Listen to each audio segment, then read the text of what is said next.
السلام علیکم ویورز، اگر آپ کو ہماری ویڈیوز پسند آتی ہیں تو پلیز ہماری ویڈیوز کو لائک کریں، دوستوں میں شیئر کریں اور ہمارے چینل آزاداری ٹی وی اکاڑا کو سبسکرائب کریں اور ساتھ ہی بیل آئیکن کو ضرور دبائیں تاکہ ہماری لیٹسٹ ویڈیوز آپ تک پہنچتی رہیں۔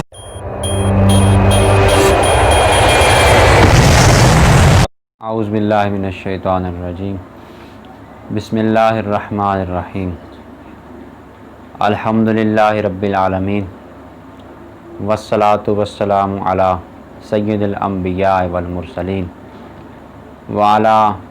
آلہ الطیبین الطاہرین المعصومین المنتجبین المنتخبین المظلومین الذین اذھب اللہ عنہم الرجس وطہرہم تطہیرا۔ صلوات پڑھی، اللہم صلی علی محمد وآلِ محمد علی لعنت اللہ اعدائہم ومنکر فضائلہم مقصرین ملعونین الی یوم الدین۔ اما بعد فقد قال اللہ سبحانہ وتعالی فی محکم کتابہ الاعلی قولہ الحق، بسم اللہ الرحمن الرحیم، کل من علیہا فان ویبقى وجہ ربک ذو الجلال والاکرام۔ اللہم صلی علی محمد وآل محمد۔ عزیزان محترم و مکرم،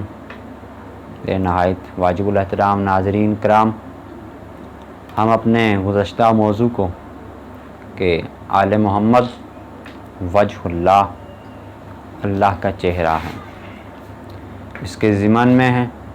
گزشتہ ہم اس آیت کے تحت گفتگو کرتے رہے سورۃ الرحمن کی آیت نمبر 26 اور 27۔ ارشاد پروردگار یہ ہو رہا کہ اس زمین پہ جو شے ہے، کل من علیہا فان، ہر شے کو فنا ہے، وَيَبْقَى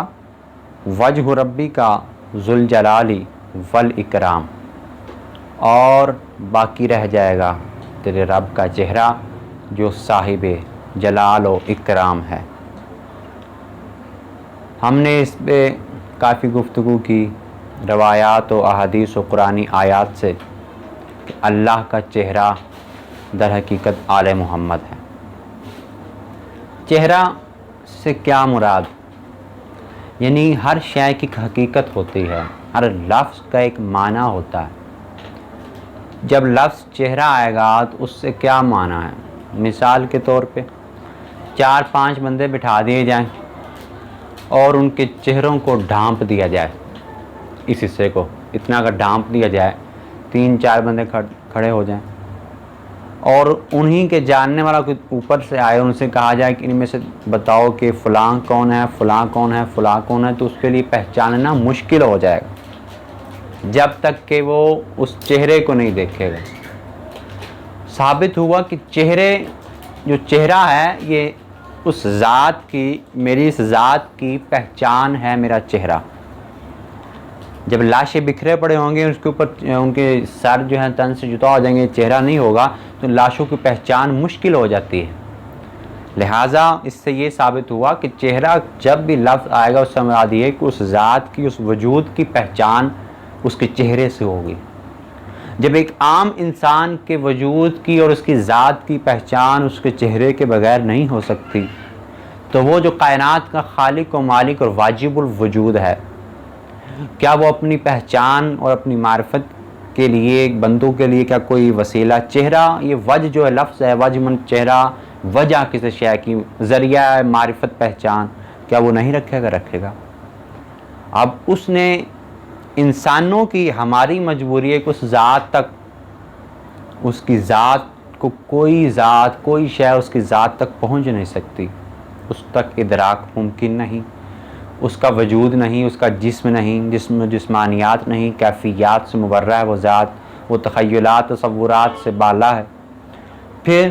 اس نے انسانوں کی مجبوری کو مد نظر رکھتے اس عالم ابدان کو، یہ جو ہماری دنیا ہے یہ عالم ابدان، اور یہ عالم ابدان یہ ایک حتمی فیصلہ ہے کہ علل و اسباب کے بغیر وجود میں نہیں آتا، اور اس عالم ابدان کا تعلق علل و اسباب، ذریعہ، وسائل، وسیلے کے ساتھ ہے۔ پروردگار اپنے اس کائنات پہ اپنی قدرت، اپنا نظام علل و اسباب کے ذریعے چلاتا ہے۔ کیونکہ یہ عالم ابدان ہے اور ہماری مجبوری ہے کہ اس تک پہنچنے کے لیے اور اس کا پیغام دیکھیں۔ اگر پروردگار، اس کا کمال ہے اس کی ذات کا کہ وہ ہمیں نظر نہیں آتا، اور ہماری مجبوری کا ہم اسے دیکھ نہیں سکتے، اگر نہ وہ تو ہر شے پہ اختیار رکھتا، وہ چاہتا تو پھر 1,24,000 انبیاء کو بھیجنے کی کیا ضرورت تھی؟ انبیاء کا نبی کا مطلب خبر دینے والا، رسول مطلب پیغام پہنچانے والا، تو اپنا پیغام خود ہی دے دیتا۔ مطلب اس عالم ابدان، عالم مخلوق کی کوئی شے اتنی طاقت نہیں رکھتی کہ اس ذات تک ڈائریکٹ اس کی زیارت یا اس کا ڈائریکٹ اس کی ذات تک پہنچ سکے، اس کا ادراک ہو سکے، ناممکن سی بات ہے۔ ہر شے فنا ہو جائے گی، اس کے نور کا 100واں حصہ کی جھلک ہلکی سی، قرآن نے کہا کہ موسیٰ کے لیے اس کی قوم کی جب آئی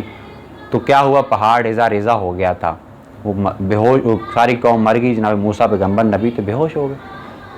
تو جو اس ذات کے نور کا ہلکا سا 100ویں کا بھی 100واں حصہ بھی جو اس مخلوق برداشت نہیں کر سکتی، کیسے ممکن ہے کہ وہ ذات کما حق کو ہو عین اپنی ذات کے ساتھ سامنے اور انسانوں تک اپنی بات پہنچائے؟ ناممکن، یہ کائنات برداشت نہیں کر سکتی،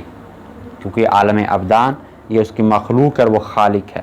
لہٰذا اس نے اپنی پہچان، اپنا پیغام پہنچانے کے لیے کچھ خاص چہروں کو چنا، انبیاء اور رسول، جس کی پہچان کا ذریعہ ہے اس کے چہرے ہیں، اور ان میں بھی خاص تر کو جن کو چن لیا عالمین پر،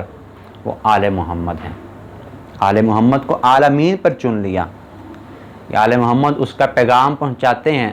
ان کے چہرے سے معلوم ہوتا ہے اللہ کا پیغام، ان کے چہرے سے میں اللہ کا بیان معلوم ہوتا ہے، ان کے چہرے سے اللہ کی خوشی اور غمی معلوم ہوتی ہے، جبکہ خوشی اور غمی یہ کیفیات ہیں، غضبناک ہونا، خوش ہونا یہ کیفیات ہے، جبکہ خدا کی ذات کیفیات کا خالق ہے، وہ اگر اس میں خود کیفیات آ گئی تو خالق اور مخلوق کا فرق نہیں رہ پائے گا، لہٰذا وہ کیفیات سے بالا ہے۔ پھر قرآن میں کہا کہ اللہ بعض اوقات کچھ بندوں پہ راضی ہوتا ہے، رضا ہونا، خوشی کا اظہار کرنا، بعض اوقات اللہ غضبناک ہوتا ہے کسی بندوں پہ، کچھ اعمال پہ، کافروں پہ، تو یہ غضبناک ہونا اس ذات کا بندوں پہ خوش ہونا، یہ خوش ہونا، غضبناک ہونا، مطلب یہ نہیں ہے کہ یہ کیفیات اس جیسے انسانوں میں اس ذات میں پائی جائے گی، نہیں، اس کی کیفیت کو، اس کی ذات کو سمجھنے کے لیے ہمیں دیکھنا پڑے جو اس کا چہرہ، جو اس کا وجہ اللہ ہے، اگر اس کا زمین پہ اس کا جو چہرہ ہے، اس کی جو پہچان ہے، جو اس کے وجود اور اس کی ذات کی پہچان، وہ اس کے آل محمد ہیں، وہ جب خوش ہو رہے ہوں گے، یہ کیفیات ان میں آئیں گی، تو اللہ نے ان کی کیفیات کو اتنا بلند کیا کہ ان کی کیفیات کو اپنی کیفیات کہہ دیا، ان کا وعلى الدهر ينمو حبنا فهو بالبعد يزيد كل يوم كربلاء يا سيدي